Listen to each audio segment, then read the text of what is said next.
సూర్యాపేట జిల్లా గరిడేపల్లి మండల కేంద్రంలో భూభారతి అవగాహన సదస్సు రైతుల పట్టా భూముల రిజిస్ట్రేషన్ పరిష్కారం గురించి రైతులకు అవగాహన కార్యక్రమంలో పాల్గొన్న జిల్లా కలెక్టర్ తేజస్ నందలాల్ పవార్, పాల్గొన్న జిల్లా ఎస్పీ నరసింహ, అదనపు కలెక్టర్ రాంబాబు, ఆర్డీఓ శ్రీనివాస్, 7 మండలాల ఎంఆర్ఓలు, రైతులు.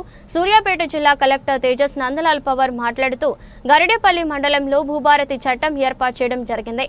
ప్రతి మండలంలో ప్రజలకు భూభారతి చట్టం మీద అవగాహన సదస్సు ఏర్పాటు చేస్తున్నాం. భూభారతి చట్టంలో వచ్చే విషయాలు అన్ని రిప్రజెంటేషన్ ద్వారా ప్రజలకు వివరించాం.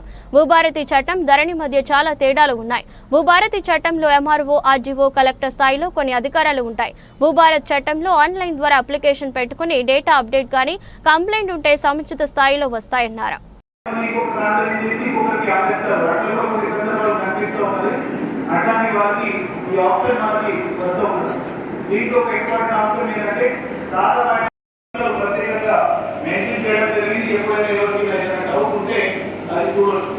ముందుగా భూభారతి పోర్టల్ అంటే ఏంటి?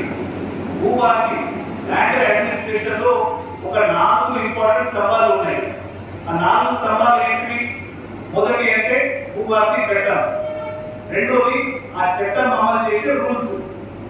ఆ రూల్స్ ప్రకారం ఏర్పడిన ఈ ప్రొసీజర్స్ ఉంటాయి కాబట్టి ఆ రూల్స్ ఏవి. మూడో అంశం ఏంటంటే వ్యవస్థ. వ్యవస్థ అంటే మనకి క్షేత్ర స్థాయిలో గ్రామ పంచాయతీ రెవెన్యూ అధికారుల నుంచి మొదలు పెడితే మండల స్థాయిలో ఉన్న రికార్డ్ అసిస్టెంట్లు కావచ్చు, జూనియర్ అసిస్టెంట్లు కావచ్చు, సీనియర్ అసిస్టెంట్లు కావచ్చు, ఆర్ఐ కావచ్చు, తహసీల్దార్ కావచ్చు, ఆర్డీఓ కావచ్చు, అడిషనల్ కలెక్టర్ కావచ్చు, ఆర్డీఓ ఆఫీసు, కలెక్టర్ ఆఫీసు, తర్వాత సిసిఎల్ఏ స్థాయి, సిసిఎల్ఏ నుంచి గవర్నమెంట్ దాకా. ఈ మొత్తం సిస్టమ్ చాలా స్థిరమైన సిస్టమ్ ప్రతి మండలంలో ఉండాలి. ఆ సిస్టమ్ ఉంటేనే ఇది చాలా తీవ్రమైన పరిష్కారం చేయడానికి ఆస్కారం ఉంటుంది. అదే కాకుండా భూ సమస్య